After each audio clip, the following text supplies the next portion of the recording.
할렐루야, 할렐루야, 반갑습니다. 오늘도 수요 예배를 사모하시는 우리 모든 성도님들 사랑하고 예수님의 이름으로 축복합니다. 이 시간에 함께 기도하심으로 우리 하나님 앞에 나아가도록 하겠습니다. 하나님 감사합니다. 오늘도 하나님이 우리를 자녀 삼아 주셔서 주가 인도하시는 이곳에서 하나님을 예배하게 하심을 감사드립니다. 우리가 오늘 예배를 드릴 때에 하나님의 참된 소망과 참된 평안을 또한 알게 하여 주시고 거룩한 예배 가운데 은혜 넘치며 나아가는 이 시간 될 수 있도록 우리 한 사람 한 사람을 붙잡으시고 인도하여 주시옵소서. 감사드리며 모든 영광 우리 예수님의 이름으로 기도드립니다.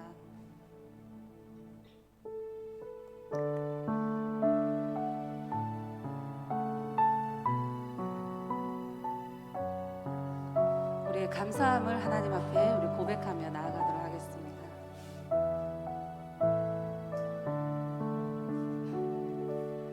오늘 숨을 쉬는 것 감사, 나를 구원하신 것 감사, 내 뜻대로 안 돼도 주가 인도하신 것 모든 것 감사, 내게 주신 모든 것 감사, 때론 가져가심도 감사, 내게 고난 주셔서 주 뜻 알게 하신 것 모든 것 감사.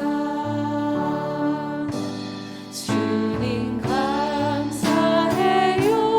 주님 감사해요. 내가 여기까지 온 것도 은혜입니다. 주님 감사해요, 주님 감사해요. 나를 사랑하신 주 사랑 감사합니다. 우리 한 번 더 고백합시다. 오늘 숨을 쉬는 것 감사, 나를 구원하신 것 감사, 내 뜻대로 안 돼도 주가 인도하신 것 모든 것 감사, 항상 주 안에 있음 감사, 참된 소망 주심도 감사, 나 같은 사람도 자녀 삼아 주신 것 모든 것 감사. 아멘. 주님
주시는 주님께 우리 감사의 박수 함께 올려드리겠습니다.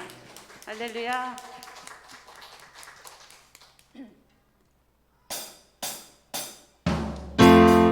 우리 기쁜 마음으로 우리 살아계신 우리 하나님께 우리 박수 치면서 힘차게 하나님의 영광을 찬양하며 나아가겠습니다. 이 세상은 내 집 아니네 내 모든 보안은 저 하늘에 있네 저 천국 문을 열고 나를 부르네 나는 이 세상에 정될 수 없도다 오 주님 같은 친구 없도다 저 천국 없으면 난 어떻게 하나 저 천국 문을 열고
당신의 마음이 있는 곳에 나의 마음이 있기를 원해요.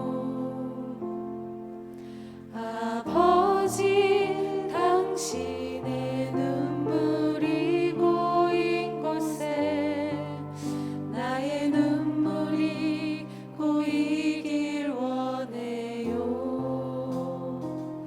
아버지, 당신이 바라보는 영혼에게 나의 눈이 향하길 원해요. 아버지, 당신이 울고 있는 어두운 땅에 나의 두 발이 향하길 원해요. 나의 마음이 아버지의 마음 알아. 내 모든 뜻 아버지의 뜻이 될 수 있기를 나의 온몸이 아버지의 마음 알아. 내 모든 삶 당신의 삶 되기를.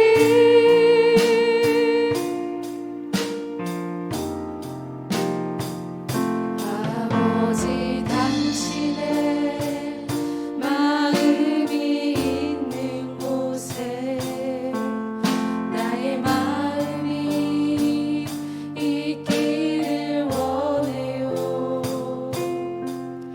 아버지, 당신의 눈물이 고인 곳에 나의 눈물이 고이길 원해요. 아버지,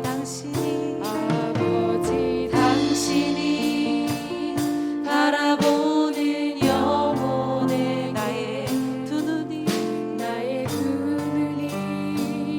향하길 원해요. 아버지, 당신이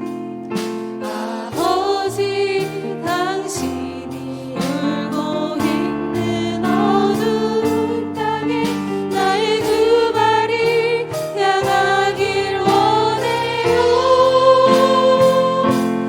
나의 마음이 아버지의 마음 알아. 내 모든 뜻 아버지의 뜻이 될 수 있기를 나의 온몸이 아버지의 마음 알아. 내 모든 삶 당신의 우리 가슴에 손을 얹고 함께 찬양하겠습니다. 나의 마음이 아버지의 마음 알아.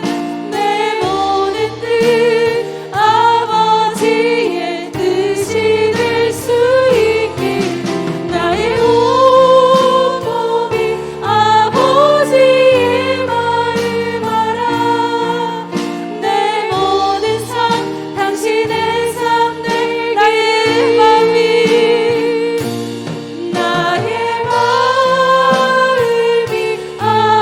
아버지의 마음.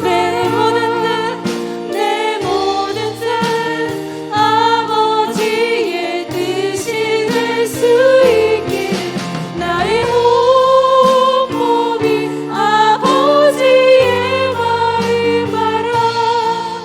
내 모든 삶 당신의 삶 되기를. 아멘. 우리가 이 시간 하나님의 아버지의 마음을 다시 한번 깊이 묵상하며 나아가는 시간 되길 소망합니다. 또한 박은경 사모님의 말씀을 통하여서 우리가 더욱더 하나님의 뜻과 하나님의 은혜 안에 하나님의 사랑 안에 거하는 시간 되게 달라고 우리가 마음을 모아서 이 시간 함께 기도함으로 나가겠습니다. 주님, 아버지의 마음을 깊이 하는 시간 되길 소망합니다. 하나님의 뜻을 아버지 우리가 귀 기울이며 나아가는 시간 되길 소망합니다. 말씀으로 아버지 우리가 다시 한번 하나님과 아버지여 그 소망 아래 하나님의 은혜 아래에 우리가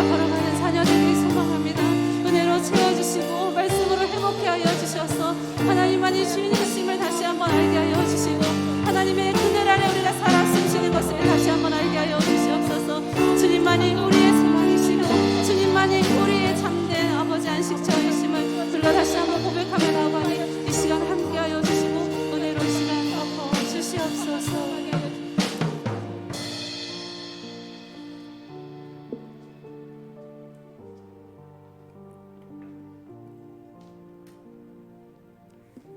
사랑이 많으신 아버지 하나님, 이 시간 주님께서 저희들 가운데 함께 하시고 이 예배 가운데 함께 하여 주시니 감사합니다.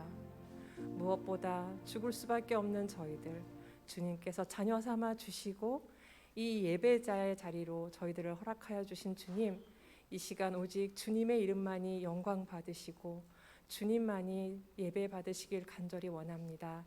한 사람이 드러나지 않게 하여 주시고 오직 주님만이 이 시간 오직 주님의 은혜만이 저희들을 만나 주시옵소서. 이 시간 저희들 또한 귀한 강사님 모시고 주님의 말씀을 듣고자 모였습니다. 강사님을 통하여서 참으로 우리에게, 우리 가정에게, 우리 교회에게 주시고자 하는 그 말씀 듣길 원하오니 말씀을 통하여서 주님 임재하여 주시고 저희들에게 말씀하여 주시고 그 말씀을 듣는 것으로 끝나는 것이 아니라 삶의 예배로 드러나게 하여 주실 것을 믿습니다. 이 시간 허락하신 주님께 감사드리며 이 모든 말씀 우리 주 예수 그리스도 이름으로 기도드렸습니다. 아멘. 네, 샬롬. 반갑습니다. 네, 벌써 슬기로운 가정생활 4번째 시간이네요. 다음 주면 마지막이죠. 너무 아쉽지만 오늘 이 시간 사모하면서 하나님 앞에 나오신 성도님들 주님의 이름으로 축복하고 환영합니다. 그리고 오늘도 하나님을 통해 우리 가정을 돌아보는 귀한 시간 되시길 간절히 바랍니다. 먼저 오늘 우리에게 주신 하나님의 말씀 보겠습니다. 오늘의 말씀은 창세기 18장 19절 말씀입니다. 오늘 이 말씀은 새번역으로 읽으려고 하는데요. 새번역이 없으니까 저희 일단 화면으로 저희가 말씀을 띄울 텐데요. 함께 준비한 자막을 저희가 한 목소리로 함께 읽도록 하겠습니다. 내가 아브라함을 선택한 것은 그가 자식들과 자손을 잘 가르쳐서 나에게 순종하게 하고 옳고 바른 일을 하도록 가르치라는 뜻에서 한 것이다. 그의 자손이 아브라함에게 배운 대로 하면 나는 아브라함에게 약속한 대로 다 이루어 주겠다. 아멘. 네, 오늘 귀한 은혜의 간증 그리고 말씀을 나눠주실 분은 박인경 사모님이십니다. 박인경 사모님은 오늘 설교 제목과 동일한 부모 면허라는 책을 집필하셨고 또 그 책과 함께 이 땅의 부모를 돕는 크리스천 상담가이자 코치 역할을 하고 계시면서 많은 가정을 세우고 계신 분이십니다. 오늘은 우리 가정을 위해서 귀한 말씀 전해주시기 위해 우리 교회까지 일산에서 먼 걸음으로 방문해 주셨습니다. 귀한 방문에 감사하는 마음을 담아서 환영의 박수로 맞이하겠습니다. 네, 환영합니다.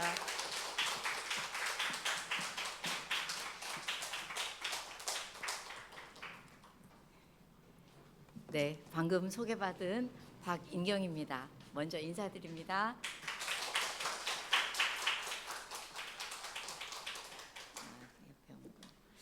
네, 오늘 오다 보니까 저희 집에서 여기까지가 얼마나 멀던지요.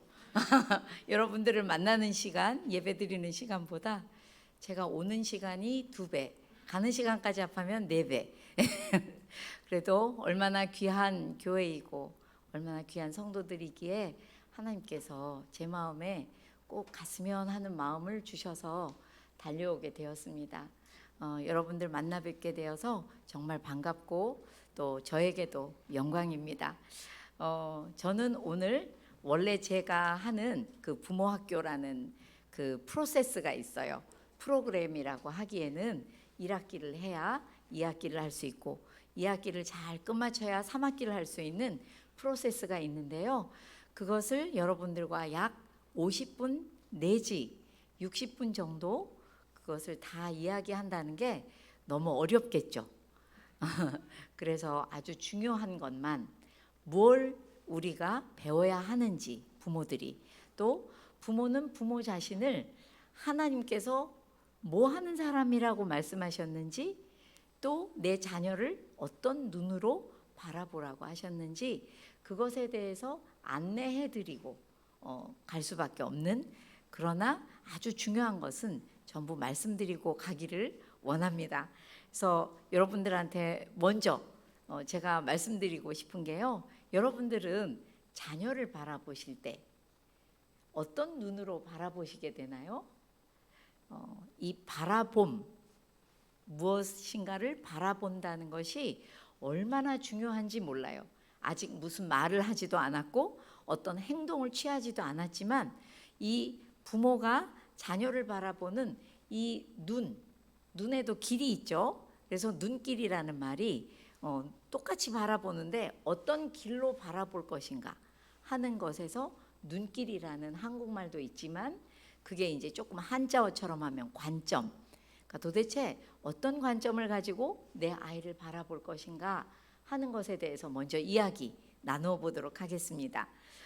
우리는 우리 아이들이 어느 정도 컸으면, 초등학교라도 갈 만한 정도가 되면 부모가 나를 바라보는 눈길을 보는 순간, 아, 우리 엄마가 나 좋아하는구나, 우리 아빠는 나만 보면 눈에서 꿀이 뚝뚝 떨어지는구나, 나만 보면 뭔가 늘 부족하다고 보시는구나 라는 걸 알게 돼요. 근데 여러분들이 상상도 못할 일이 있어요. 아시는 분도 물론 계시겠죠. 우리 아이들은요, 응애하고 태어나잖아요. 아무 말도 못하죠. 하다 못해 뒤집지도 못할 때부터 부모님들의 그 눈을 바라보고 알게 된대요. 뭘 알게 되냐 하면, 늘 부모님들이 행복한 얼굴로 자녀를 바라보고 있고 웃는 얼굴일 때는 아이들이 생각한답니다. 내가 되게 능력 있구나. 우리 엄마를 이렇게 웃게 만들잖아 내가. 우리 아빠 날 보기만 하면 웃게 만들잖아 내가. 나 되게 괜찮은 사람이구나 이렇게 생각한대요. 그런데 반대로 그 아기 때문에 힘든 건 아닌데도 아기를 바라보는 부모님들의 표정이 굉장히 딱딱하게 굳어 있고, 심지어 근심하거나 걱정하거나 힘들어하거나 이런 표정이 있을 때마다 아이는 생각한답니다. 그 어린 것이 생각한대요. 받아들이는 거죠. 뭐라고? 내가 참 별 볼 일 없구나. 나는 우리 엄마 아빠조차도 기쁘게 할 수가 없는 사람이네. 이렇게 차곡차곡 자아 정체감이 쌓이게 된다는 거예요. 그 어릴 때부터. 그러니 아이를 바라보는 이 부모들의 얼굴, 표정, 태도, 이런 것들이 얼마나 중요한지 모르겠어요. 제가 한 30년 넘게 상담을 하다 보니 이제는 상담하는 분들을 딱 만나면 그냥 말씀하시지 않아도 쭉 알 수 있는 부분이 있어요. 그러나 그걸 내려놓고 그분이 말씀하시는 대로 따라가면서 그분에 대해서 느껴보는 것이죠. 그런데 우리나라 분들이 의외로 이 표정이 어떨까요? 당신은 몰라. 근데 말 안 하고 있으면 화난 것 같아요. 정말로요. 진짜 화난 것 같아요. 그래서 그 엄마 얼굴 때문에 잘못되는 아이들을 상담한 적도 많이 있어요. 아무리 뒤져도 다른 것에는 이유가 없어요. 그 어머니의 표정, 거의 아무 말도 안 하고 이러고 있으면 노한 것 같은 그 표정에 아이들은 나는 너무 별 볼 일 없는 아이구나, 나는 뭐가 안 좋은 아이인가 봐, 이렇게 자신을 정의해 간다는 거예요. 그러니 아이들을 바라보는 눈길이 엄청 중요한데요. 우리나라 부모님들은 신기하게 아이들의 장점이 먼저 보이는 게 아니라 단점이 먼저 보여요. 그래요, 안 그래요? 그러시죠? 네, 대답해 주셔서 감사해요. 대답 안 하셔도 근데 제가 너무 잘 알아요.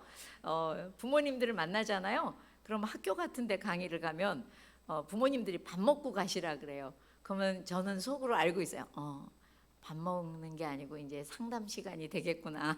내 밥이 코로 들어가는지 입으로 들어가는지 모르게 이제 뭔가 그런 시간이 되겠구나. 그런데 얼마나 답답하시면 식사하자고 하실까 싶어서 이제 따라갑니다. 그러면 아니나 다를까요? 제 귀로 제일 많이 듣는 말이 뭐냐면, 선생님 왜 저는 우리 아이만 보면 화가 나요?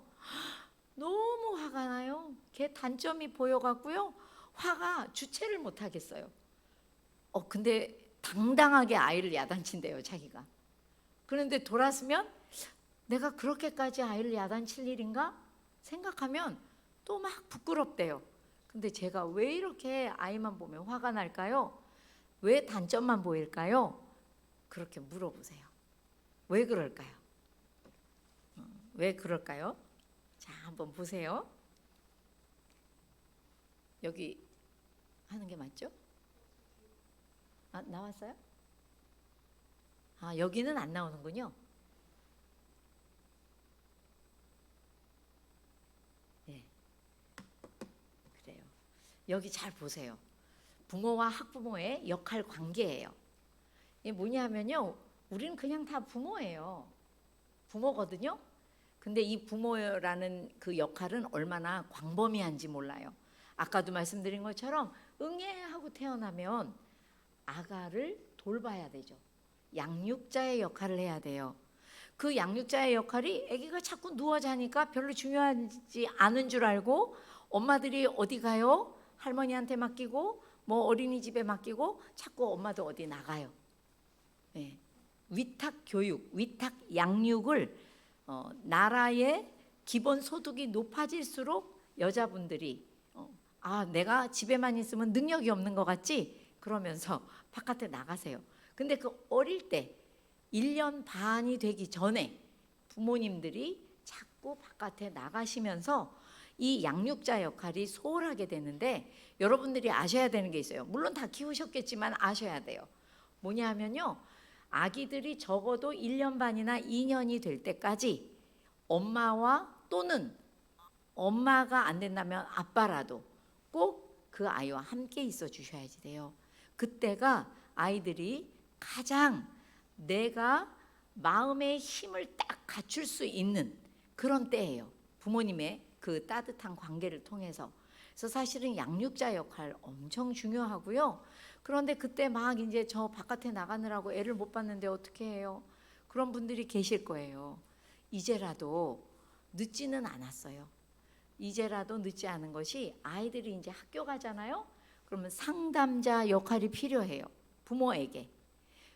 나는 상담 안 배웠는데요.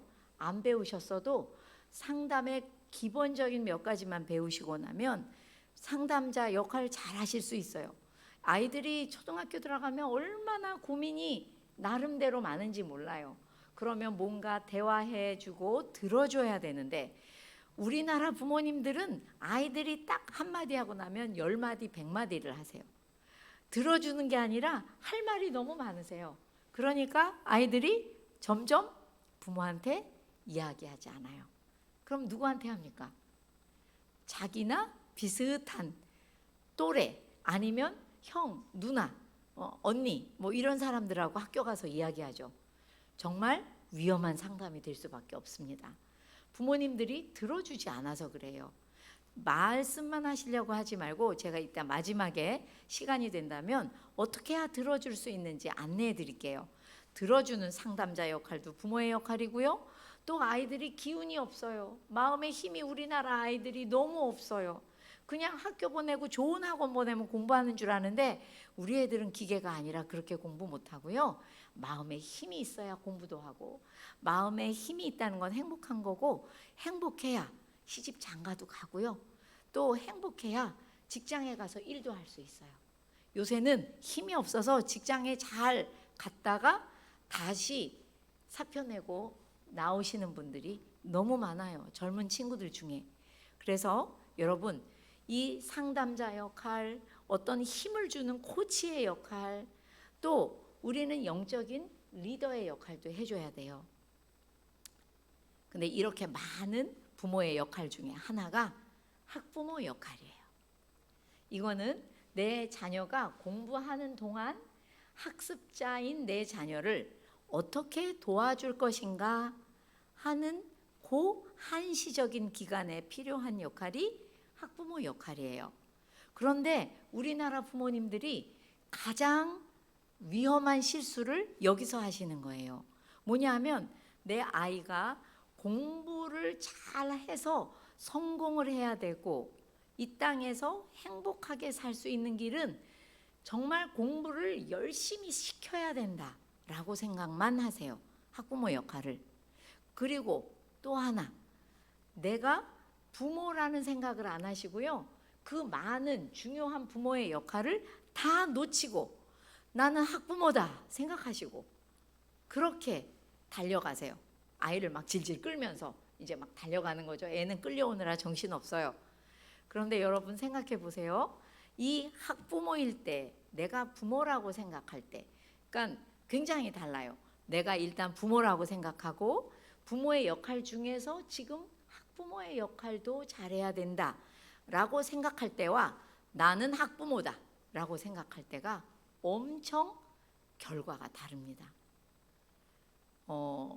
생각해 보세요. 내가 부모라고 생각하면요. 그 아이가 응애 하고 태어날 때부터 시작해서 정말 감동을 준 아이고 나를 찾아온 것도 얼마나 감사해요. 요즘 불임 난임이 얼마나 많습니까?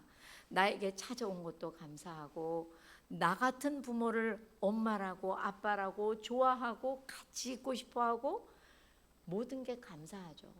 아이가 아장아장 걷기만 해도 감격스럽잖아요. 저는 지금도 시집간 큰딸의 첫 번째 그 걸음마 하던 날 신었던 운동화, 그 타이즈, 그 다음에 원피스 이게 다 지금도 생각나요. 남편한테 물어봤더니 남편도 생각난대요. 그렇게 감격이 있고 감동이 있고 중학교 때 이제 교복 세대였기 때문에 교복을 입고 학교 갈 때 그 뒷모습을 바라보거나 왜 한 벌 더 있잖아요 집에 교복이. 그 교복을 이렇게 걸어놓은 걸 보기만 해도 언제 이렇게 자랐지? 참 감격스럽고 감동스럽습니다. 그런데 내가 학부모다 생각하면 어떤 태도, 어떤 마음이 생길까요? 내가 번 돈, 네 아빠가 번 돈 다 너한테 갖다 줬는데 넌 공부를 요거밖에 못하겠냐? 와 진짜 너무너무 너를 보면 내가 한심해 이러면서 갑자기 감사와 감동이 아니라 감시와 질책을 하게 되죠. 그래서 이 학부모의 역할은 내가 부모인데 학부모 역할도 잘하려면 어떻게 해야 될까를 배우셔야 되는 거지. 나는 학부모다라고 생각하시면 나머지 중요한 부모의 역할을 다 놓치면서 아이들이 똑똑할수록 엄마 아빠를 안 따라가요. 엄마 아빠가 돈 많이 벌어서 열심히 공부할 수 있도록 뒷바라지 하잖아요. 그러면 아이가 똑똑할수록 우리 엄마 아빠는 내 마음에는 신경을 안 써. 도무지 내가 어떻게 지금 기분이 좋은지 기분이 나쁜지 어떤 어려움이 있는지 아무 관심이 없어. 그냥 공부만 열심히 하래. 저것도 알고 보면 당신들 체면을 위해서 잘난 척 하려고 나더러 공부 열심히 하라는 건지 내가 다 알아. 나 이제 거꾸로 할 거야. 제가 교사할 때 아이들 일기장을 읽어보잖아요. 너무 잘 알아. 그래가지고 거기 다 써놨어. 나는 엄마가 좋아하는 건 절대 하지 않을 거다. 반대로 할 거다. 막 이렇게 다 써놨는데 엄마 아빠만 몰라요. 돈 많이 벌어가지고 내가 너를 위해서 모든 헌신을 다 하기 때문에 얘는 나를 아주 절대적으로 좋아한다고 생각해요. 그것 때문에는 좋아하지 않아요. 도리어 내 마음을 얼마나 알고 있는지 또 나에게 어떤 영적인 본을 보이는 사람인지 이런 걸 통해서 부모를 존경하고 사랑하는 거죠. 따르는 거죠. 그래서 여러분 여기에서 제가 드리고 싶은 말씀은요. 학부모 역할 하지 말라는 게 아니에요. 그것도 중요해요. 그런데 내가 그냥 학부모다 생각하시면 그 중요한 모든 부모의 역할을 다 놓치시는 거고요. 학부모의 역할까지 제대로 할 수가 없다고 말씀드리고 싶어요. 제가 너무 오랫동안 많은 부모님들을 도와드렸기 때문에 그냥 제가 생각하는 대로 말씀드리는 게 아니라 본 대로 겪은 대로 제가 키운 대로 결과를 보고 말씀드리는 거예요. 그래서 제가 어느 이제 학교나 교회에도 그런 교회가 있긴 한데 제가 가면 이렇게 플랜카드 같은 데다가 학부모 뭐 훈련, 학부모 연수 뭐 이렇게 써 있어요. 저는 학부모 연수하러 간 거 아니에요. 학부모 연수도 하라고 그러면 할 말이 너무 많죠. 왜? 학부모 연수를 너무 잘못하고 계시니까요. 학부모를 역할을. 근데 부모 역할을 잘 알면 학부모 역할의 반 이상을 잘 하실 수 있어요. 근데 부모 역할을 잘 못하시잖아요. 그러면 학부모 역할도 반 이상 대부분 잘못된 방향으로 가실 때가 많다는 걸 말씀드리고 싶습니다. 그래서 우리는 부모다라고 생각하시고, 나는 학부모로서 애 공부하는데 너무 신경 쓰고 그게 전부인 양 달려가지 않겠다 결심을 하셔야 돼요. 저도 젊을 때 제가 아주 어린 사모일 때 그 어느 교회에 남편이 이제 갔을 거 아니에요. 가서 이제 남편은 목사요. 저는 뭐 젊은 사모니까 성도들 몇 사람이 너무 저하고 말씀 묵상하다가 좋아갖고 이제 계속 저희 집에 아기들이 또래니까 놀러 오기도 하고 그랬어요. 근데 그 친구들하고 두 친구, 저까지 합해서 세 사람인데, 야, 우리 약속하자. 우리 애들을 공부에 미친 듯이 키우지 않고 정말 하나님이 기쁘신 모습은 어떤 건지 우리 많이 연구하고 많이 디스커션하고 많이 책 읽고 많이 기도하고, 그래서 우리 길러보자 약속을 했어요. 네, 참 중간에 힘들었어요. 사람들이 다 이리로 달려오는데 나만 저쪽으로 가야 돼. 굉장히 불안한 거예요. 그런데 지금 다 키워서 시집도 보내고, 또 늦둥이들은 이제 뭐 대학원생 막 이런 때인데요. 참 잘 키워주셨어요. 하나님이 여러분들이 원하는 거 다 가지고 있고, 하나님이 원하시는 영적인 거 다 구비해서 잘하고 있거든요. 여러분 무조건 세상 사람들하고 똑같이, 어쩌면 돈만 있으면, 남편이 능력 있으면 세상 사람보다 더 많이 가르치고 싶은 게 교회 안에 있는 부모들이에요. 하나님한테는 아무것도 안 물어보고 그냥 세상 사람하고 똑같이 가르쳐요. 그래서 제가 오죽하면 목사님들만 만나면 이런 얘기합니다. 목사님, 성도들이요, 교회에 와서는 교회 버전이 있고요, 집에 가면 집 버전이 따로 있어요. 목사님들이 모르시는 거예요. 우리 성도들이 가정에서 어떻게 사는지 잘 모르십니다. 이런 얘기 많이 해요. 여러분들이 자녀하고 살 때는 아마 정말 하나님 뜻대로만 살지 못할 때가 많으실 거예요. 저는 그걸 한번 리세팅, 전부 다 다시 세팅해 주는 사람이에요. 그래서 오늘 여러분들한테 이 다음으로, 하나님은 그러면 무슨 생각으로, 어떤 관점으로 부모를 바라보시나, 아까 읽으신 부분이에요. 그죠? 창세기 18장 19절에서 보면요, 내가 아브라함을 선택한 이유가 있는데, 내가 그 아브라함이 자식들과 그 자손이라는 거는 원어로 보면은 그 자식들의 후손을 말한대요. 그러니까 여기 계신 분들이 내 자식만 잘 기르면 되겠지 하지만, 성경 구약을 잘 읽어보면 우리는 우리 손자까지도 다 잘 길러야 할 그런 사람들이에요. 의무가 있는 사람들입니다. 그 자식과 후손들을 잘 가르쳐서 하나님에게 순종하게 하고, 하나님 보시기에 정말 옳고 바른 일을 할 수 있도록 잘 가르치라고 아브라함을 선택했대요. 이 말씀은 무슨 말씀이냐 하면요, 아브라함을 선택한 이유를 말씀하시기도 한 거고요, 동시에 부모들이 도대체 부모에게 하나님이 바라는 게 무엇인지를 말씀하신 대목이라고 저는 봅니다. 그래서 여기서 보면요, 네, 하나님을, 부모는 어떤 사람이냐? 하나님을 가르치고 전하고 보여주는 사람이에요. 왜 하나님을 전해주고 가르쳐주고 보여줘야 될까요? 부모들은 그 밑에 써 있죠. 우리 부모들은 우리 자녀에게 양부모예요. 위탁 부모예요. 우리 아이들의 참 부모는 누구죠? 하나님이시죠. 그죠? 그래요, 안 그래요? 아버지라고 부르잖아요. 그죠? 근데 신기하죠. 우리도 아버지라고 부르는데 우리 애들도 아버지라고 부르잖아요. 그래서 제가 맨날 그 말 잘하는데 저희 딸들한테 어릴 때, 야, 너도 하나님 아버지라고 그러지? 엄마도 하나님 아버지라고 그러잖아. 우리는 알고 보면 자매야. 그랬더니 어릴 때 못 알아들어가지고, 엄마가 자매? 이건 무슨 말이지? 조금 있다 크면 잘 알게 돼 있어.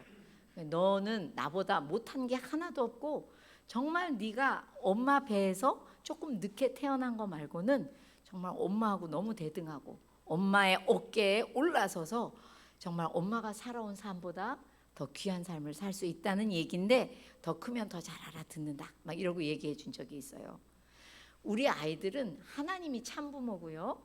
그 하나님이 우리 부모들에게 잠시 태어나게 하고 맡겨 놓으셨어요.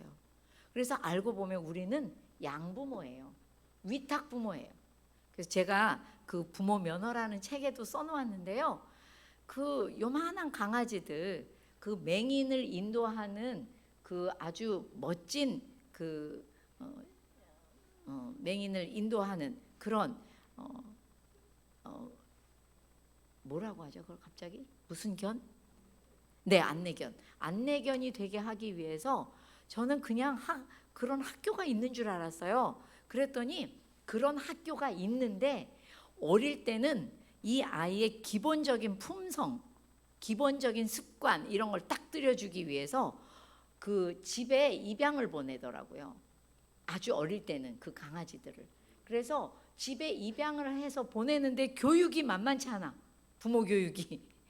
그 입양해 가지고 가는 그 부모 교육이 만만치 않아요. 뭐를 어떻게 먹여야 되고 뭐는 먹이면 안 되고 뭐는 어떻게 해야 되고 그래가지고 한 이만큼 자라니까 이제 학교에다 데려다 주고 입양해서 길러준 부모는 떠나는 거예요.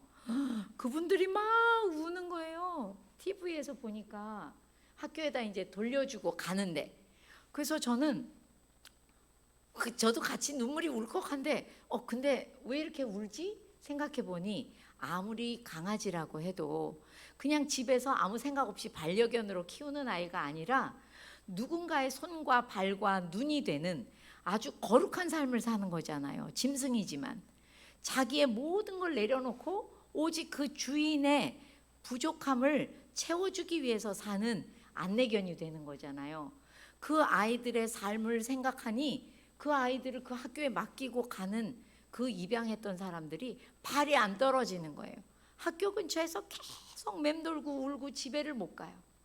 저는 그걸 보고 저는 왜 우나 생각해 보니까 아니 멍멍이들도 귀한 삶을 살기 위해서는 저렇게 훈련을 시키는데 세상에 하나님의 자손들을 키워야 되는 부모들이 어디에 가도 부모 교육을 가르치는 데가 없어. 안 배워도 할 수 있는 게 부모 역할인 줄 알고 그냥 막 부모를 하는 거예요. 저 역시 그랬어요. 제가 25살이 다 저물 때쯤 예수님을 믿었거든요. 그 전에는 우리 집에는 전부 외가 친가를 다 뒤져도 예수 믿는 분이 한 분도 없었어요. 제가 늦둥인데 제가 제일 먼저 예수님을 믿어서 얼마나 힘들었는지 몰라요, 집에서. 그런데 제가 그렇게 자라고 시집을 가고 아기를 낳고 나니 본 게 있어야죠. 예수 믿는 분이 아이를 키우는 걸 본 적이 없어요. 그래서 이런 개념이 1도 없었어요. 정말 내가 위탁부모구나, 양부모구나 라는 걸 몰랐어요. 그래서 그냥 예뻐하면서 길렀어요. 다행히 제가 훈련받은 게 있으니까 내 아이들도 어려서부터 말씀과 기도로 훈련시켜야 된다는 건 알고, 그러나 뭔가 제대로 하나님이 나를, 부모를 바라보시면서 야 너희들은 위탁부모야, 네 마음대로 살면 안 돼, 내 아이다, 내 아이니까 나를 가르치고 나를 전하고 나를 보여줘야 되지, 이 세상을 가르쳐주고 이 세상에서 성공하는 것만 가르쳐가지고는 나는 걔 책임질 수 없어 라는 것을 우리는 정말 기억해야 돼요. 두려워해야 돼요. 내 아이가 아니고 하나님 아이고 하나님 뜻대로 키우고 하나님을 보여주지 않아서는 그 아이가 하나님의 뜻대로 축복을 받으며 하나님이 인도하시고 하나님이 이 땅에서 하나님이 생각하는 성공, 다시 말해서 사명대로 아이를 이끌어 가실 수가 없다는 거예요. 제 얘기는. 그래서 하나님이 또 그러면 자녀는 어떤 눈으로 바라보고 계시냐? 한번 읽어 보실까요? 시작. 내가 너를 모태에서 짓기도 전에 너를 선택하고 내가 태어나기도 전에 너를 거룩하게 구별해서 뭇 민족에게 보낼 예언자로 세웠다. 아멘. 예레미야 1장 5절 말씀이에요. 여기 보면요, 모태에서 아직 지어지기도 전인데 사람은 절대 못할 일이죠. 하나님이시니까 하시는 거죠. 짓기도 전에 걔를 선택했대요. 그리고 이 땅에 태어나기도 전에 이미 거룩하게 구별하셨대. 왜 이렇게 부지런하게 미리 선택하시고 미리 거룩하게 구별하셨을까요? 거기 보면 여기에서는 예레미야에게 하신 말씀이니까 예레미야는 이 땅에 태어나서 문 민족에게 보낼 예언자로 세우기 위해서 그렇게 거룩하게 구별하신 거예요. 다시 말해서 요 구절은 예레미야를 위해서 하신 말씀이지만 예레미야만을 위해서 하신 말씀은 아니거든요. 우리 모두를 위해 주신 말씀이에요. 그러니까 우리 부모들은 물론이고 우리 자녀들이 태어날 때 그냥 아무 이유 없이 태어나는 게 아니라 이 땅에 태어나면 무엇을 위해서 세우기 위해서 하나님이 미리 택하시고 거룩하게 구별해서 이 땅에 보내신다는 거예요. 이 말은 무슨 얘기인고 하니 우리 자녀들은 사명자라는 거예요. 아멘이시죠? 왜 이렇게 조용하세요? 우리 아이들은 사명자예요. 물론 부모인 우리도 사명자입니다. 그래서 이 아이들이 태어나서 할 일이 있다는 거예요. 그 아이만 잘할 수 있는 일이 있다는 거예요. 지우개 하나를 사람이 만들어도요, 공장에서 그 지우개 왜 만들어요? 쓸데가 있어서 만들었죠? 똑같습니다. 이 하나님께서 가장 공들여 만든 사람은 정말 이 땅에 태어났을 때 할 일이 있어서 이 땅에 태어난 거예요. 그런데 이 땅에 태어난 다음에 어떤 부모를 만나냐에 따라서 하나님이 그 아이를 어디에 쓰실 거라고 생각하고 만든 대로 정말 승승장구 잘 하나님의 사명대로 사는 아이가 있나 하면 어떤 애들은 그냥 어머니 아버지가 교회는 다니는데 집에 가면 믿음이 없는 사람 같아. 내 아이는 공부 잘 시켜서 무조건 좋은 대학 보내서 무조건 성공시켜야 된다고만 생각하는데 그러다 보면 말씀을 가르치고 함께 부모와 나누고 함께 부모와 기도하고 부모와 행복하게 노는 시간도 필요하고 이런 거 그냥 다 필요 없이 그냥 공부만 하라고 하다가 애들이 마음에 힘도 없고 왜 공부해야 되는지도 모르고 그러다 보니까 뭐 공부를 잘하게 하려고 했으나 잘하지도 못하고 그렇다고 공부를 가끔 잘하는 애가 있는데 그런 애들이 꼭 그렇다고 성공을 하고 믿음도 좋고 그러냐? 아니에요. 요새는 벌써 좋은 학교 나왔다고 이 땅에서 성공하는 것에서 굉장히 예외가 많죠? 네. 세상이 너무 많이 바뀌어서요. 이제는 좋은 학교 나와야만 땅 위에서도 성공한다는 생각은 이미 옛날 생각이에요. 과거 보던 옛날 생각이라고요. 아무 마음에 힘이 없는 사람들이 좋은 학교 나와서 그 다음에 계속 승승장구하냐? 그렇지 않다는 거예요. 그래서 우리 아이들은 누구냐? 저기 써놨네요. 다시요. 아이들은 사명자고요. 너무 감사하게도 우리 아이들이 태어날 때 이 DNA에 전부 자기가 어떤 일을 위해서 지음을 받았는지 DNA마다 하나님의 사명이 알알이 박혀 있어요. 그래서 자기가 좋아하는 일이나 좋아하는 뭐 공부나 뭐든지 보면 마음이 막 뜨거워지고 그걸 열심히 하고 싶어요. 그런데 반대로 열정이 뜨거워지는 무언가가 있는데 엄마 아빠들이 아이의 열정을 꺾어요. 그리고 누구의 열정대로 끌고 가요? 부모의 열정대로. 끌고 갈 때가 많아요. 우리나라 부모님들이. 근데 그러다 보니 어떨까요? 아이들이 점점 열정이 죽어요. 관심이 죽어요. 마음의 힘이 죽어요. 하고 싶은 게 없어요. 요새 우리나라 애들 정말 힘든 게요. 제가 코치 협회에 소속되어 있는 코치이기도 한데요. 코치 협회 쪽에 아이들을 많이 데리고 오세요. 얘 자존감 좀 높여주세요. 뭐 얘가 아무 그 삶에 희망이 없대요. 삶에 열정이 없대요. 얘 좀 열정 좀 길러주세요. 뭐 이런 이야기 하시면서 코치 협회에 많이 데리고 오세요. 네, 여러분, 그걸 제일 잘할 수 있는 사람이 누구예요? 부모예요. 왜 그럴까요? 아이들이 부모를 정말 좋아하기 때문에 그래요. 정말 좋아해요. 우리 부모님들이 아이들이 나를 얼마나 좋아하는지 아시면 놀랄 거예요. 저희 큰딸 같은 경우에는 아주 말썽쟁이였거든요. 근데 그 말썽쟁이가 지금 뭐 다 커서 교회 사모가 됐어요. 그런데 걔가 늘 하는 말이 있어요. 엄마, 내가 엄마 말을 제일 안 들었던 사춘기 때도 엄마 아빠가 했던 말씀이 지금까지 다 기억나요. 엄마 몰랐죠? 그래서 몰랐어. 그렇게 말 안 듣는 것 같은 아이들도 부모님의 말에 무게를 두고 듣고 있어요. 그래서 이 아이들이 사명자로 태어났다는 것을 부모님들이 알고 발견해 주셔야지 돼요. 근데 저같이 늙은 사람도 이제 제 나이를 꼭 얘기하거든요. 제가 강의 가면. 제가 이제 3년 있으면 70살이에요. 다 이래요. 근데 너무 많이 살았죠. 네. 그래서 제가 왜 나이 자랑을 할까요? 자랑이 아닌데.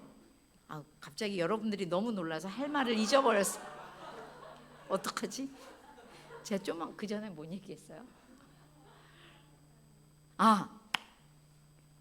제가 나이가 너무 많이 먹다 보니까 아이들을 너무 오래 관찰을 하고 부모님들을 오래 관찰해서 알게 된 게 있어요. 뭐냐 하면 아이들은요, 자기가 사명이 뭔지 전혀 모르고 살아요. 그런데 뭔가 열정이 생기는 일이 있어. 관심이 가는 일이 있어. 그거를 열심히 하다 보면 하나님이 사명의 길로 그것을 통해서 데려고 가세요. 그건 무슨 말이냐 하면요, 우리 아이들이 사명만 받아서 태어난 게 아니에요. 하나님이 이렇게 너 사명이 있으니까 잘 찾아서 알아서 잘 살아, 사명을 잘 이뤄봐. 안 그러세요. 어떻게 사명을 이루게 하시냐면 지금은 눈에 안 보이는데 그 좋아하는 일들을 따라가다 보면 이게 내 사명이었구나 라는 걸 알게 만드세요. 다시 말해서 사명을 이룰 수 있는 그 사람만의 장점, 그 사람만의 잠재 능력, 그 사람만의 은사를 심어주어서 태어나게 하는 거예요. 그러니까 부모님들이 부모의 열정과 관심을 가지고 막 애들을 끌고 가시면 돼요, 안 돼요? 정말 아주 중요한 실수 하시는 거예요. 근데 저도 이제 나이가 이렇게 많은데도 한 2년 전에 제 책 부모 면허가 이 땅에 나오면서 정확하게 제 사명이 뭔지 아주 구체적으로 이렇게 제 손에 잡았어요. 자세히 알게 됐어요. 그러니 어린아이들이 무슨 사명을 알겠어요. 그러나 부모님들이 사명자라는 것에 대해서 확실히 믿으시고 그 아이가 사명을 이룰 장점이 뭐가 있는지 발견해 주셔야 돼요. 부모의 가장 중요한 역할 중에 하나가 자녀가 뭘 잘하는지, 뭐 할 때 좋아하는지 이걸 찾아주시는 거예요.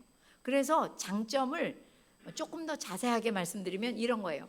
걔는 뭘 좋아하나, 뭐 할 때 좋아하는지, 뭘 할 때 잘하는지, 또는 아직 잘하지는 못해요.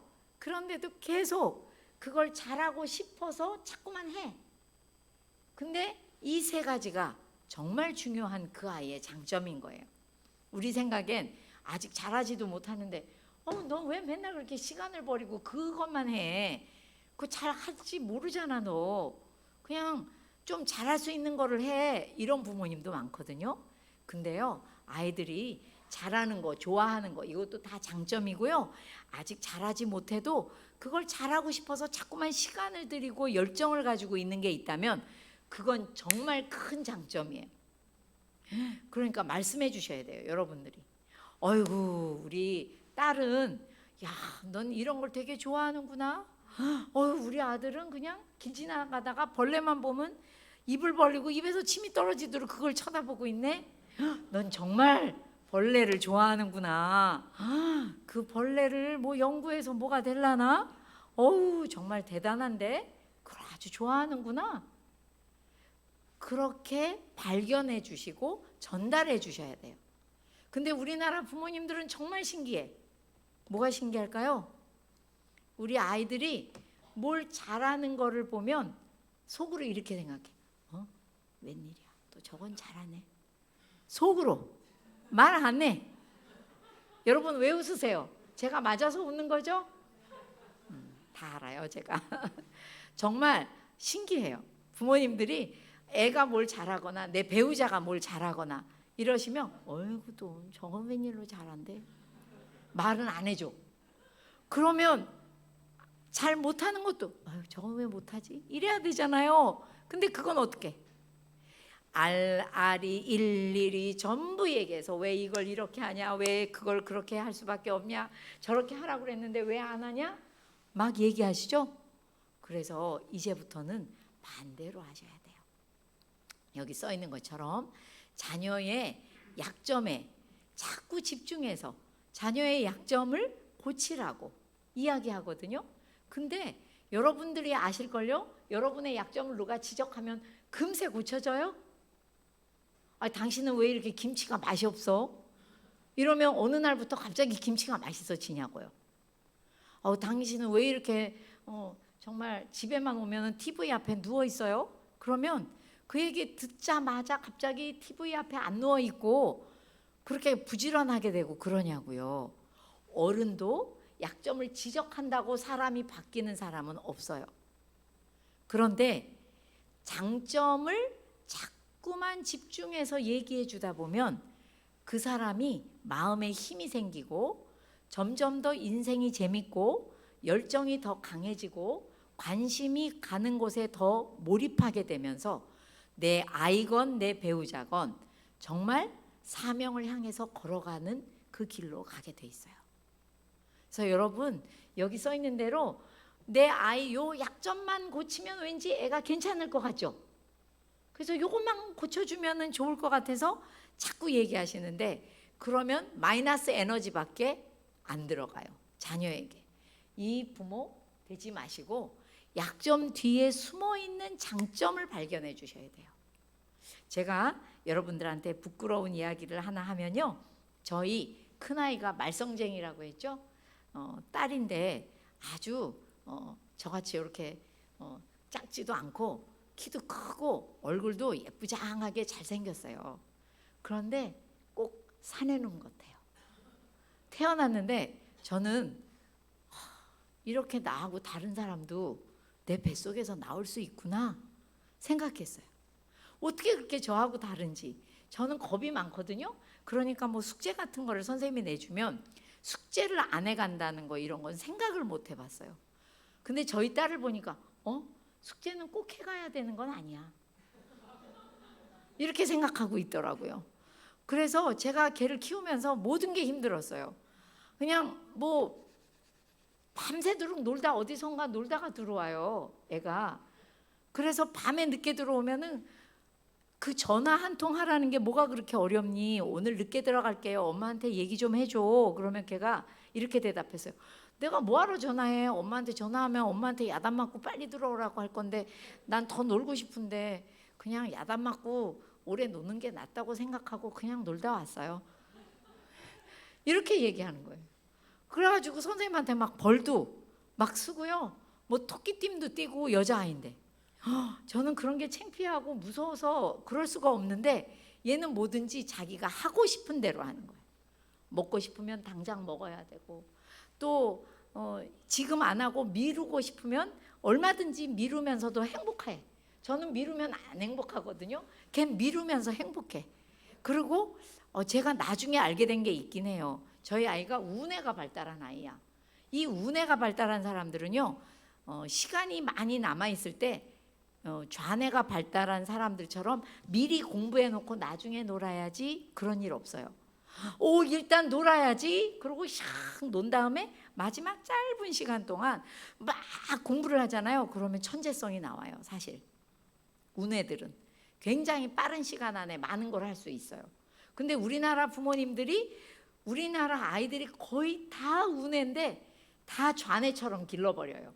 뭐든지 미리 하라고 하고, 공부 안 하고 나가서 놀면 아주 큰일 나는 것처럼 얘기하시고, 아주 나쁜 아이처럼 얘기하시고. 저도 그랬어요. 그러다 보니 이 아이가 정말 안 좋아 보이는 거예요. 그러니까 맨날 야단만 쳤죠, 제가 어렸을 때. 그런데 하루는 기도하니까 하나님이 이러셨어요. 인경아, 너 근데 네가 맨날 그 마땅치 않아 하는 네 딸 내가 만들었다. 그리고 내 자녀일 뿐 아니라 내 일꾼이요, 내 사명자야. 근데 어떻게 그렇게 안 좋은 것만 봐? 그래서 그럼 하나님 좋은 점도 있어요? 제가 못 본 거예요? 그랬더니 당연하지. 그럼 제가 좋은 점을 보도록 노력할게요. 근데 다음날 기도 때는 하나님 근데 좋은 게 안 보여요. 그랬더니 하루는 하나님이 저한테 이러셨어요. 물건 찾을 때 보면 귀신같이 잘 찾잖아. 너 뒤져봐. 있어. 그런데 갑자기 제 마음에 뒤져봐 그러시는데 그 말씀이 뒤집으면 된다는 느낌으로 확 다가왔어요. 그래서 잘 생각해 봤더니 이 아이가요, 저희 아이가 그 뭐든지 고집이 있고 자기 마음대로만 한다고 생각했는데 그걸 뒤집어서 생각해 보니까 얘가 뒷심이 있는 애구나, 이런 생각이 들었어요. 뭔가 자기의 의견을 관철할 수 있는 아이라는 생각이 드는 거예요. 그리고 뭐든지 일을 미뤘다가 막 급하게 하는 게 제 마음에 너무 안 들었지만 저는 뭐든지 시간이 오래 걸리는데 걔는 굉장히 짧게 빨리 잘하는 아이더라고요. 하려고 마음만 먹으면. 그래서 제가 그 아이한테 칭찬을 하기 시작했어요. 장점을 찾아서 보여주기 시작한 거죠. 얘기하기 시작한 거예요. 우리 딸, 나는 네가 자꾸만 뭐든지 미뤘다가 선생님한테 막 안해 가가지고 벌도 서고 이럴 때 너는 정말 너를 고쳐야 된다고 생각했어. 근데 생각해 보니까 엄마하고 너하고 너무 다를 뿐이고 너는 굉장히 나한테 없는 뒷심이 있더라. 배짱이 있더라. 그리고 너는 뭐든지 미루었다가 할 때 보면 엄마처럼 저는 시간이 조금 남잖아요. 그러면 막 가슴이 쿵닥거려 갖고 막 짤짤 매는 스타일이었어요. 물론 요즘은 좀 달라졌는데 젊을 때는 시간이 짧게 남아 있을 때 그냥 멘붕이 되는 그런 좌뇌적인 사람이었거든요. 근데 얘는 안 그런 것에 대해서 제가 충분히 얘기해 줬어요. 넌 미뤘다 할 때 엄청 빨리 잘해. 그랬더니 걔가 한 말이 있어요. 맞아 엄마, 난 시간이 조금 남았잖아. 그때부터 엄청 집중이 돼가지고 정말 몰입의 대마왕이야. 네, 근데 우네들이 그래요. 여기 계신 분들이나 여러분들의 자녀나 배우자도 그런 분이 있을 거예요. 뭐든지 미뤘다 하고 막 게으른 것 같고 막 그렇게 보이는 분들 거의 다 우뇌가 발달한 분들이에요. 근데 우뇌가 발달한 사람도 잘하는 게 많아요. 좌뇌가 발달한 사람은 성실해서 차곡차곡 실력을 쌓는 것은 좋은데 또 좌뇌는 대통눈이라고 아세요? 보는 것만 봐. 그 나머지를 잘 못 봐요. 근데 우뇌들은 전체 숲을 보는 눈이 있어요. 그래서 여러분 우리 자녀들이 무엇을 잘하나 약점 뒤에 장점을 찾아보셔서 전달해 주셔야지 돼요. 그러다 보면 우리 아이들한테 정말 사명을 찾아가는 길을 부모님들이 안내해 주시는 그런 상황이 될 겁니다. 제가 여러분들한테 꼭 드리고 싶은 말씀이 있는데요. 우리 아이를 보면 사명자 같이 보여요? 나는 우리 아이 보면 사명자 같이 보인다 하는 분 손 들어보세요. 진짜 한 분도 없어요? 남들 눈에 계시네요.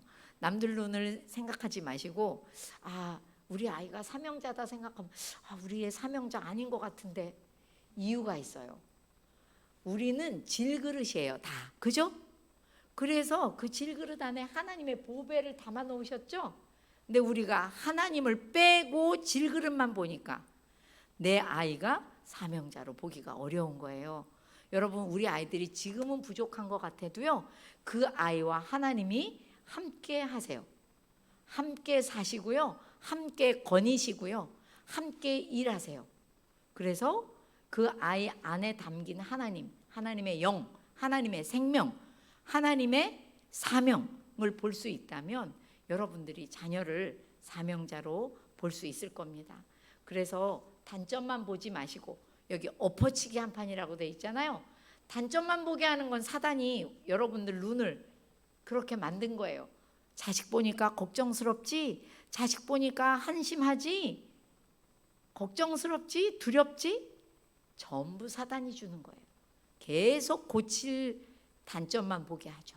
그런데 그것을 엎어쳐 보면 하나님은 그 아이에게 주신 장점이 있어요. 왜? 그거를 따라가다가 사명을 이루라고요. 그래서 여러분, 제가 여러분들한테 꼭 마지막으로 드릴 말씀이 이거예요. 자녀는 부모가 얻어야 할 한 영혼이에요. 우리 교회 목사님이 얻어야 할 한 영혼 아니에요? 우리 교회 전도사님이 얻어야 할 한 영혼 아니에요? 이렇게 말씀하고 싶겠지만 내 자녀에 대한 첫 번째 책임은 부모에게 있습니다. 그래서 내가 이 자녀의 영혼을 얻어야 돼요. 다시 말해서 이 아이의 손을 붙잡고 같이 교회에 다닌다고 해서 내 아이의 영혼이 구원이 떼어놓은 당상이다라고 생각하시면 안 돼요. 그렇다면 지금 우리나라 교회에 왜 이렇게 어린아이들이 텅텅 비어 가겠어요? 뉴 제너레이션이 없잖아요. 요렇게 줄어가고 있잖아요. 왜 그러겠어요? 부모님들이 걔 어렸을 때 손 붙잡고 교회 다녔으니까 넌 얻은 영혼이야. 구원 얻었지 뭐. 그리고 이 다음에라도 또 공부하다가 다시 하나님한테 올 거야. 이렇게 생각하셔요. 아니에요. 부모가 얻어야 할 한 영혼이에요. 그래서 이 영혼을 얼마든지 세상에 뺏길 수 있다는 긴장감을 가지고 여러분이 영적인 리더의 역할을 해주셔야 돼요. 부모님이 성경을 읽고 묵상하고 할 때마다 은혜를 아이들과 함께 나눌 수 있으셔야 되고요. 아이는 그냥 태어나면 성경 읽을 줄 알고 묵상할 줄 아는 애예요? 아니에요. 부모님이 먼저 잘 배우셔서 훈련 받으셔서 자녀를 가르쳐야 돼요. 제 책 6장 마지막에 자녀들을 어떻게 연령별대로 말씀 묵상을 가르쳐서 뜨거운 기도를 할 수 있게 하는지 써놨어요. 보세요. 보셔요. 그거 빠지면 여러분들 자녀는 영혼을 얻었다고 볼 수 없어요. 교회 다니다가 그냥 어느 날 정말 스부지기, 경상도 저 말처럼 스부지기 애들이 없어져요. 슬그머니 없어지는 거예요. 왜요? 집에 갔더니 엄마 아버지가 교회에서 우리 엄마 아버지 볼 때랑 달라. 집에만 가면 하나님이 없는 것처럼 공부만 하라고 그러고 애 야단치고 성경을 부모도 잘 안 봐요. 기도도 잘 안 해. 그런데 애들이 난 저런 신앙 별로 중요하다고 생각 안 해. 나 이제 하나님 안 믿을 거야. 그게 부모의 가정에서의 모습을 보고 애들이 결정한대요. 연구 결과가 나왔어요. 1, 2년 전에. 아이들한테 물어봤죠. 왜 교회를 안 다니게 됐냐. 그랬더니 1번이 2번하고 차이가 엄청나는 퍼센테이지로 부모예요. 부모를 보고 나는 예수 안 믿기로 했대. 여러분, 우리라고 예외가 있겠어요? 우리 자녀는 부모가 얻어야 할 한 영혼이에요. 근데 제가 지금 시간이 별로 없어서 마음이 좀 급한데, 여러분 아이들을 영혼을 얻으려면요, 뭐부터 얻어야 되냐면요, 똑바로 앉아. 그래가지고 가정 예배 드리는 것부터 시작을 하시면 안 돼요. 그게 중요한 건데 그것부터 시작하시면 안 돼. 영혼을 얻으려면 마음부터 얻어야 돼요. 마음부터 얻어야 한다는 말은 뭐냐면 그 아이와 소통이 잘 되고 좋은 관계를 맺으셔야 돼요. 그래서 옛날에 요새 뭐 요새도 있긴 하지만요, 장로님 댁, 막 목사님 댁, 뭐 권사님 댁 애들이 막 교회를 안 나오거나 막 이상한 애들이 많았잖아요. 왜냐하면 한 영혼을 얻기 위해서 그 마음을 얻어야 되는데 마음은 안 얻어. 마음은 너무 아프게만 해. 그래 놓고 아이한테 요거 잠언을 먼저 한번 여러분들 너무 많이 아시는 거죠? 다 같이 한번 읽어볼까요? 시작. 모든 지킬 만한 것 중에 더욱 내 마음을 지키라. 생명의 근원이 이에서 남이니라. 아멘. 네, 여러분 마음이 생명의 근원이랍니다. 새 번역에서는 생명의 근원이다로 번역이 돼 있어요. 여러분 마음이 그렇게 중요한 거예요. 여러분들은 내 마음, 배우자 마음, 내 자녀 마음 얼마나 살피세요? 이 마음이 생명의 근원이 나오는 곳이에요. 거기에 우리들 마음에 하나님의 영도 담겨요. 몸에, 마음에 하나님의 영이 담기는 거예요. 그런데 이 마음을 노엽게 할 때가 너무 많아. 그래서 여기 보면요, 아비들아 너희 자녀를 노엽게 하지 말고 주의 교훈과 훈계로 양육하라고 돼 있죠. 근데 저는 어느 날 말씀 묵상하다 생각했어요. 이상하다. 그 중요한 하나님의 교훈과 훈계로 양육하는 게 왜 뒤에 나오고 애를 노엽게 하지 말라는 게 왜 앞에 나왔지? 이 노엽게 하지 말라는 게 마음을 상하게 하지 말라는 말이에요. 그건 무슨 뜻일까요? 부모가 자녀한테 막 공부하라고 하고 아무 말이나 막 하고 이러다 보니까요, 애들 마음을 너무 상하게 했는데 그것도 몰라. 그러면서 맨날 교회 가라고 하고 성경 읽으라고 하고 너도 기도하라고 하고 안 담아지는데 담으래.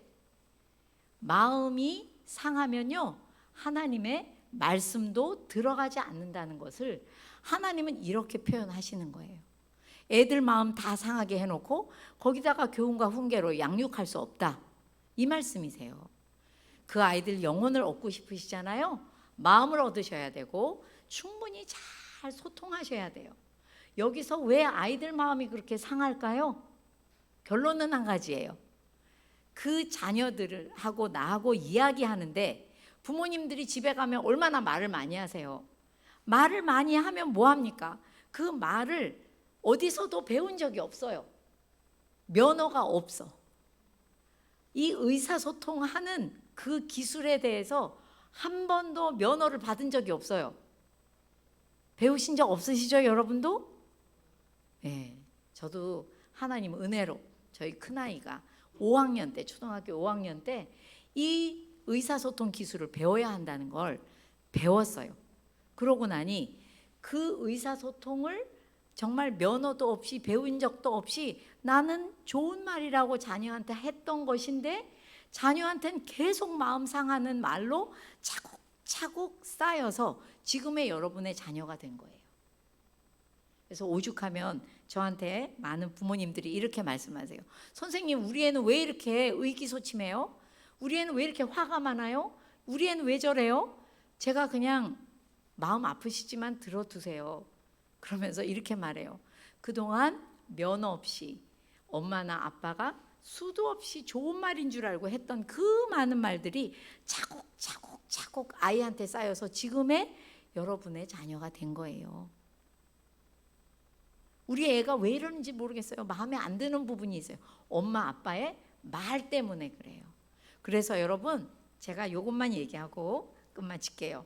자녀의 마음을 돌보고 얻어서 아주 옥토가 된 곳에는 하나님의 말씀을 심어도 되거든요. 쑥쑥 들어가죠.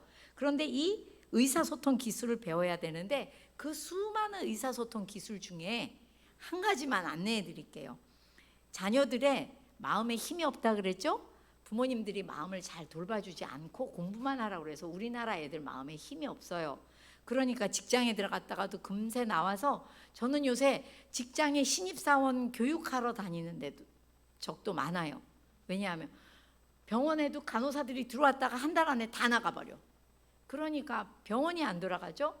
그러니까 훈련하러 가야 돼요. 저는 신규 간호사 뭐 신규 선생님 훈련시켜 드리러 갈 때가 많아요. 그렇게 공부를 하면 뭐 하겠어요? 마음에 힘이 없는데 어떻게 하면 마음에 힘이 생기냐 하면요. 예를 들면 이렇게 할게요. 아이들이 학교에서 고민을 가지고 와요. 엄마, 내 옆에 있는 아이들이 자꾸만 수근수근 내 얘기해. 근데 나중에 들어보면 나 너무 괴로운데 내가 하지도 않은 일도 했다고 막 얘기해. 근데 수근수근 거리는 게 아니라 나 들으라고 막 되게 크게도 해. 이런 얘기 하잖아요. 그러면 여러분은 뭐라고 할 것 같아요? 정답 말하려고 하지 말고 평소에 뭐라고 하세요?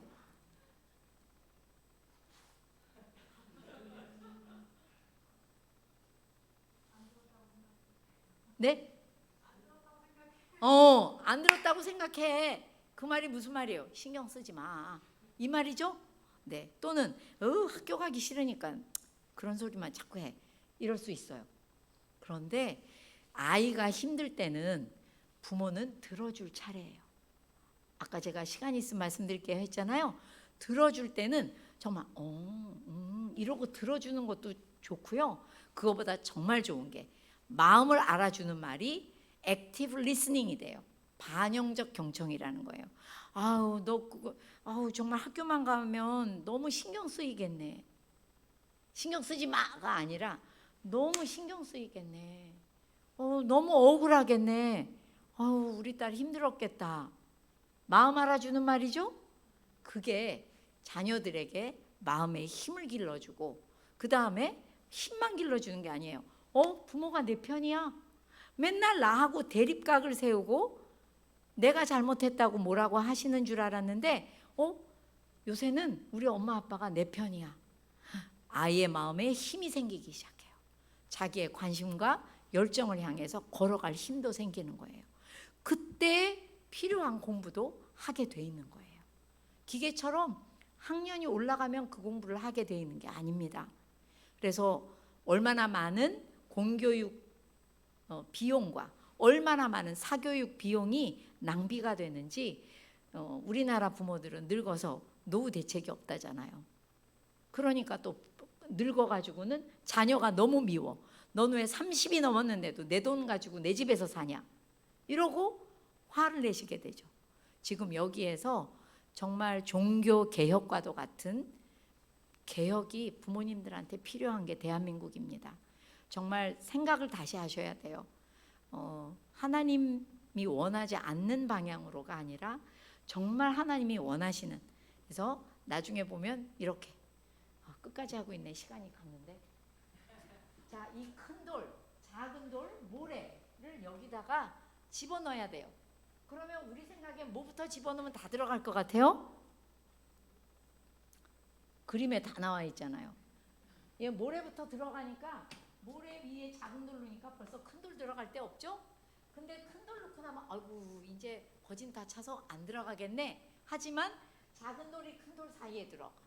모래를 집어넣으면 또 모래는 큰 돌과 작은 돌 사이에 들어가. 그래서 이 얘기는 뭔 얘기를 하는 거냐면요. 이거예요. 이 큰 돌은 하나님과 사람에 대해서 가르쳐 주는 거예요. 어떻게 하나님과 관계를 맺어야 되고 사람과 어떤 관계를 맺어야 되는지 가르쳐 주는 게 큰 돌이에요. 우리 자녀들이 이 그릇이고요. 이 그릇에 큰 돌부터 넣으셔야 돼요. 어릴 때 이걸 가르쳐 주셔야지 돼요. 어떻게 하면 배울 수 있어요? 하다못해 그냥 제 책이라도 읽으시고요. 부모 면허에 자세하게 써놨어요. 부모의 모범이 있어야 돼요. 작은 돌. 그러고 난 다음에 이 땅에 살아갈 때 필요한 공부도 가르치셔야 되는 거예요. 그래야 들어가요. 자기 주도적 학습도 이때 되는 거예요. 저희 아이들은 다 자기 주도적 학습을 했어요. 어디 돈을 갖다 준 적이 없어요. 근데 여러분 이 자기 주도적 학습을 하려고 그러면요. 책방에 가면 자기 주도적 학습에 대한 책들이 많아요. 거기를 찾아보시면 맨 앞에 꼭 써 있는 말이 뭐냐면 왜 내가 태어났고 왜 공부해야 되는지 그 이유도 모르는 아이들은 자기 주도적으로 절대 공부하지 않는다는 거예요. 그러니 부디 아이들 어렸을 때 하나님에 대해서 가르쳐 주시고 말씀을 가르쳐 주시고 또 부모와 어떻게 지내야 되는지 가르쳐 주시고 그렇게 살려고 노력하는 부모의 모범도 보여주시고 완전히 완벽한 부모를 보여주라는 게 아니에요. 노력하는 부모를 보여주시고 그 다음에 공부를 가르치잖아요.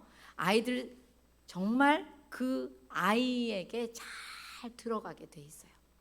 그래서 여러분들에게 꼭 의사소통도 배우시기를 저는 말씀드리고 싶어요. 그래서 마지막으로 정말 우선순위가 있는 그런 자녀 양육을 하시기를 간절히 바랍니다. 너무 짧은 시간 동안 막 제가 오토바이 탄 사람처럼 말씀드려서 죄송한데 저희 딸들이 50분 강의, 1시간 강의할 때 엄마 강의한 걸 보면 숨차, 그렇게 강의하면 엄마 못 알아들으시지 않아요? 그래서 그래도 어떻게 할 말이 많아서 너무 빨리 말씀드려 죄송한데요. 꼭 책을 보시든 또는 제 12강짜리 강의도 있어요. 유튜브에 그 CGN 박인경 사모의 부모 면허 치시면 1강, 2강, 3강에서 12강까지 있습니다. 잘 찾아보시고 도움이 많이 되신대요. 혼자 하지 마시고 교회에서 같이 그룹이 모여서 같이 들으시고 같이 쉐어하시고 또 질문 있으면 저한테 메일도 보내시고 그렇게 해서 꼭 좋은 부모님들 되시기를 간절히 바랍니다. 기도하겠습니다. 사랑의 하나님 아버지, 고맙고 감사합니다. 저희가 무엇이간데 저희에게 자녀를 허락하셔서 부모가 되게 하시고 하나님을 전하고 보여주고 가르쳐주는 사람이 되게 하셨습니까? 그런데 하나님, 저희들이 세상에서 성공시키는 것에 마음을 다 빼앗겨서 하나님의 뜻을 잊어버리고 살 때가 얼마나 많은지요.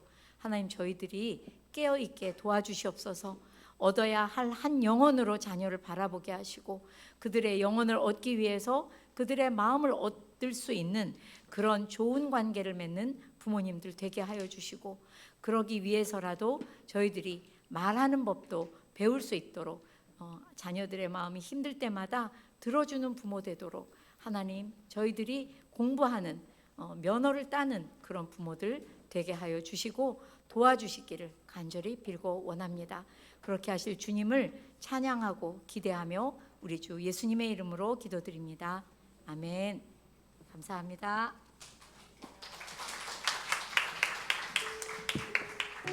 네, 이 시간 들은 말씀 가지고 함께 잠깐 기도했으면 좋겠는데요. 저희 먼저 찬양하며 나아갔으면 좋겠습니다. 저희 찬양할 때 저희 나의 기도하는 것보다 함께 찬양하며 나아가겠습니다.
모든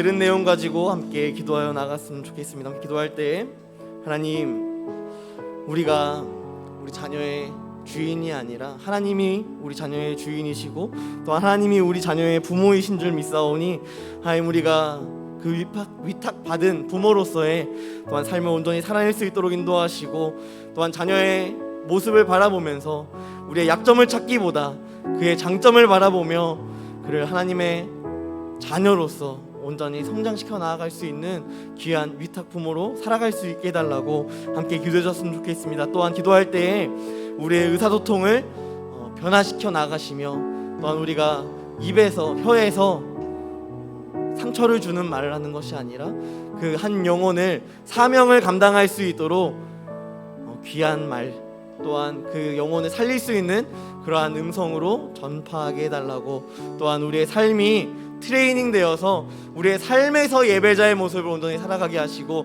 삶에서 하나님의 자녀로서의 삶을 먼저 선보이는 귀한 모범이 될 수 있는 부모의 모습이 되게 해달라고 이 시간 함께 기도하며 나아갔으면 좋겠습니다. 함께 기도하겠습니다. 전능하신 하나님, 주님께서 우리를 부모 삼으셨고 하나님, 우리 자녀들 가운데 하나님께서 우리를 축복하시고 인도하십니다. 하나님, 주님께서 우리에게 허락하신 모든 상황 속에서 하나님, 우리가 기억해야 할 것은 내가 나의 자녀의 주인이 아니라 하나님이 그의 주인이 되어주시며 하나님 또한 하나님이 우리 자녀의 부모가 되어주신다는 사실을 우리가 기억하며 나아갈 수 있도록 인도하여 주셔서 아브라함에게 약속하셨던 것처럼 하나님, 우리에게도 말씀하시오니 하나님, 그 말씀을 온전히 붙잡고 우리의 자녀를 노엽게 하는 것이 아니라 우리의 자녀를 회복시키며 우리의 자녀를 하나님의 말씀으로 성장시켜 나아갈 수 있는 귀한 은혜가 우리 가운데 있을 수 있도록 주여 함께하여 주시옵소서. 하나님, 우리가 우리의 삶으로 예배자의 모습을 드러낼 수 있도록 인도하시며 내가 교회에서만 예배자로서 삶을 살아가며 교회에서만 바른 사람으로 살아가는 것이 아니라 내가 삶으로 살을 때 우리 자녀가 우리 가정에서 나를 바라보았을 때에도 저 사람은 정말 하나님의 사람이다라는 것을 온전히 느낄 수 있는 귀한 은혜가 있을 수 있도록 인도하시고 우리가 그 삶을 살아낼 때 우리의 삶이 보고 우리의 인생이 보고 우리의 삶이 보고 왜 잘 해내지 못하는 연약함이 있을 때 우리가 많은 도움들을 받아가며 하나님, 정말 주님께서 기뻐하시는 부모의 삶을 온전히 살아내며 인도하여 주시옵소서. 하나님, 우리가 자녀를 위하여서 나를 트레이닝 할 수 있도록 인도하시며 부모가 먼저 하나님 앞에서 온전한 예배자의 모습으로 살아갈 수 있도록 우리를 회복시키시고 인도하여 주시옵소서. 그래서 우리 자녀들을 그 그릇 안에 담아갈 때 하나님의 말씀을 담게 하시고 하나님 또한 우리의 삶의 모습을 담게 하시며 하나님 또한 그들의 상황 가운데 필요한 것들을 채워나가며 하나님께서 거룩하게 세우시는 가정을 회복시키며 또한 우리의 자녀를 회복시킬 수 있는 귀한 은혜가 우리 가운데 있을 수 있도록 주여 함께하여 주시옵소서. 자녀라는 그릇 안에 나의 욕망을 담는 것이 아니라 나의 세상의 관점들을 받는 것이 아니라 하나님의 관점을 담게 하시며 하나님의 방법을 담게 하시며 하나님의 뜻을 담게 하시는 귀한 은혜가 우리 가정 가운데 있을 수 있도록 인도하여 주시고 우리 자녀 가운데 있을 수 있도록 주여 함께 하시며 역사하여 주시옵소서. 그래서 우리가 기도하는 모든 기도의 제목들이 하나님 인간적인 방법과 인간적인 생각이 아니라 하나님의 방법과 하나님의 뜻과 하나님의 가정이 우리 가정 안에 온전히 세워질 수 있도록 우리 스스로도 점검해 나아갈 수 있도록 주여 함께하여 주시옵소서. 이어서 기도할 때 우리 교회를 놓고 함께 기도했으면 좋겠습니다. 함께 기도할 때 교회 안에 가정이 회복되기를 간절히 소망합니다. 하나님, 저희 교회 안에 가정세움학교 또한 저희 교회 안에 지금 슬기로운 부모 생활로 계속해서 나아가고 있는 수요 에센스 예배, 또한 진행되고 있는 중보기도학교, 또한 하반기 훈련들, 하나님 그 훈련들 가운데 각 성도들이 함께 트레이닝되고 함께 복음 안에서 자라날 수 있는, 그래야여서 이 교회에 와서만 예배자가 아니라 이 교회에 와서만 성도가 아니라 자신의 삶의 자리에서 온전히 성도의 역할을 잘 감당할 수 있도록 이 사역을 위하여서 이 훈련을 위하여서 함께 기도해 주셨으면 좋겠습니다. 또한 기도할 때 교회 리더십들을 위하여서 우리 담임 목사님, 교역자, 운영위원, 순장, 부장, 교회 모든 성기미들이 성령의 충만함으로 우리에게 맡겨주신 사명을 잘 감당할 수 있는 귀한 은혜가 있게 해달라고 교회를 위해서 또 기도해 주셨으면 좋겠고요. 마지막으로 교회 안에 있는 귀한 다음 세대 한 영혼 한 영혼 주님께서 보살피시고 인도해 달라고, 또한 우리 다음 세대 한 사람 한 사람 가운데 말씀이 옷 입혀질 수 있는 귀한 은혜가 있게 해달라고 기도해 주시고, 또한 우리 여러분들이 기억하고 계시는 교회 안의 환우들, 또한 여러분들의 기도 제목, 그 기도 제목 가지고 이 시간 함께 기도했으면 좋겠습니다. 한번 주여 한번 외치고 함께 기도하도록 하겠습니다. 기도하겠습니다. 주여, 사랑의 하나님, 하나님 교회 가운데 훈련을 허락하셨고, 또한 가정대음학교를 허락하셨고, 중보기도학교, 또한 하반기의 성장반과 화면의 제자반을 주님께서 진행하도록 인도하심에 감사를 드립니다.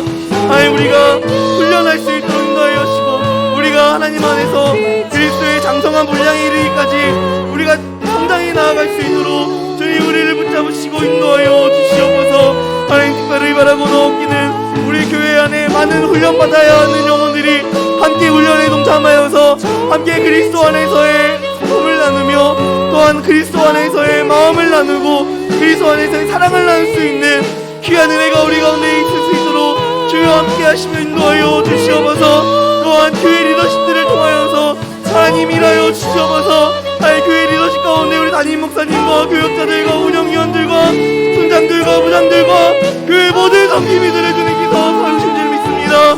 하나님, 하나님께서 세우셨사오니 하나님께서 일하여 주시고, 하나님, 우리 성기미들 한 사람 한 사람 주님께서 성령의 충만함을 누려하여 주셔서 믿음의 주요 운동케 하신 주님만 바라볼 수 있도록 인도하여 주시고, 그분의 표대를 향하여서 우리가 계속해서 나아갈 수 있는 믿음과 힘을 더하여 주시옵소서.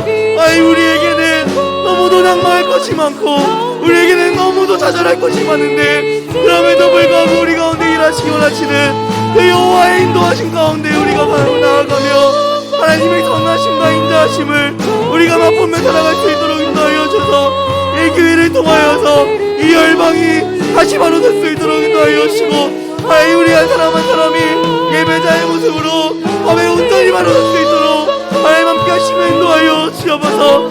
아니, 우리의 삶을 되돌아보게 하시니 감사를 드립니다.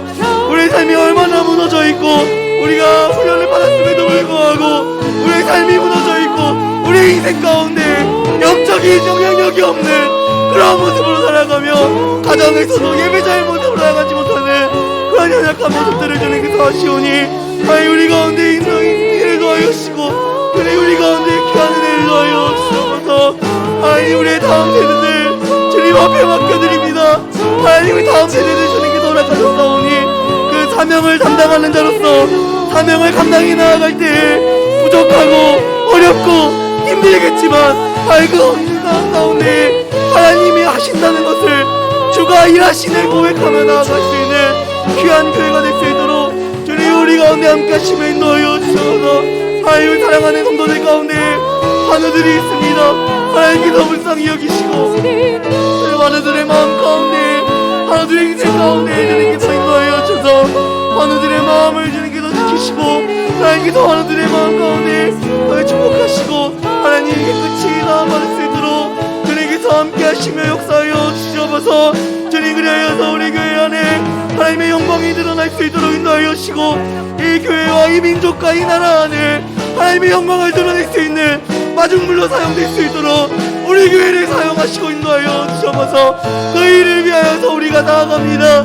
그 일을 위하여서 우리가 하나님 앞에 나아갑니다. 하나님, 우리가 기도하며 나아가는 모든 일들 가운데, 하나님, 우리가 하는 모든 사역들 가운데 하나님 사랑의 욕심이 아니라 하나님의 영광만이 드러날 수 있는 귀한 은혜가 우리 가운데 있을 수 있도록 주여 함께 하시며 역사하여 주시옵소서. 주님, 우리를 인하여 주시고 주님, 우리 교회 가운데 인하여 주시고 주님, 우리 교회 가운데 사명을 감당할 수 있는 귀한 은혜를 더하여 주시고, 이 용인과 서천과 화별 모든 지역 안에 영향력을 끼칠 수 있는 귀한 교회로 세워질 수 있도록 주님께서 함께 하시며 인도하여 주시옵소서. 전능하신 하나님, 은혜와 사랑에 감사를 드립니다. 하나님, 우리가 우리의 자녀들을 바라볼 때 내가 하고 싶은 대로 하나님의 뜻이 아니라 나의 뜻이 더 옳은 것 마냥 그렇게 영향력을 끼쳤던 모습들이 얼마나 많은지 우리를 다시 한번 되돌아보게 하시고, 또한 다시 한번 이 부모 면허라는 내용을 통하여서 정말 하나님의 마음을 다시 한번 품게 하시니 감사를 드립니다. 하나님, 우리의 모든 상황 속에서 다양한 변명들과 이유들이 나올 수 있지만 하나님, 이 시간 들은 내용들을 기억하며 하나님 안에서 복음으로 우리의 아이들을 세워나갈 수 있는 귀한 부모의 역할을 감당할 수 있도록 주님 우리 가운데 힘을 더하시고 또한 성령의 충만함을 주님께서 허락하여 주시옵소서. 하나님, 우리가 얼마나 교회 안에서는 바른 척하며 좋은 사람인 척하며 그렇게 살아갔지만 우리의 가정으로 돌아갔을 때에는 우리 가정 안에 하나님이 없고, 우리 가정 안에 복음이 없고, 우리 가정 안에 성도가 없는 그런 모습으로 살아가고 있진 않았는지 우리를 다시 한번 되돌아보게 하시니 감사를 드립니다.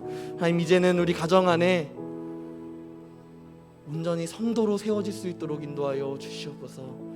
교회 안에서만 성도가 아니라 말씀을 가지고 매일의 삶을 살아가는 우리 모든 더원 사랑의 가정 가운데 성도가 온전히 세워지게 하시고 말씀이 세워지게 하시고 하나님이 거하시는 귀한 가정으로 또한 교회로 하나님께서 세워나가시며 인도하여 주시옵소서. 주님께서 이 모든 사역 가운데 또한 모든 가정 가운데 주님께서 축복하시고, 특별히 바라고 원하옵기는 우리 하나님께서 우리에게 다음 세대를 허락하셨습니다. 우리 다음 세대를 성장시켜 나아가는 것에 있어서 하나님, 우리가 부끄러운 존재가 아니라 정말 하나님 앞에서 아름답고 귀하게 사용받는 귀한 교회로 하나님께서 세워나가 주시옵소서. 하나님, 우리 교회 안에 많은 환우들이 있습니다. 우리 환우들 붙잡으시고 환우들 인도하여 주셔서 깨끗하게 치유받을 수 있도록 인도하여 주시고, 또한 그 과정 속에서 하나님의 살아계심을 또한 경험할 수 있는 귀한 은혜가 또한 있을 수 있도록 주님께서 함께 하시며 인도하여 주시옵소서. 하나님, 돌아가는 발걸음도 주님께서 인도하시고 또한 지키실 줄 믿사오며 거룩하신 예수 그리스도의 이름으로 기도드립니다. 아멘. 이것으로 수요 에센스 예배를 마치도록 하겠습니다. 저희 돌아가시기 전에 각 성도님들 함께 인사 나눠주시고 함께 교제하시고 돌아가셨으면 좋겠습니다. 감사합니다.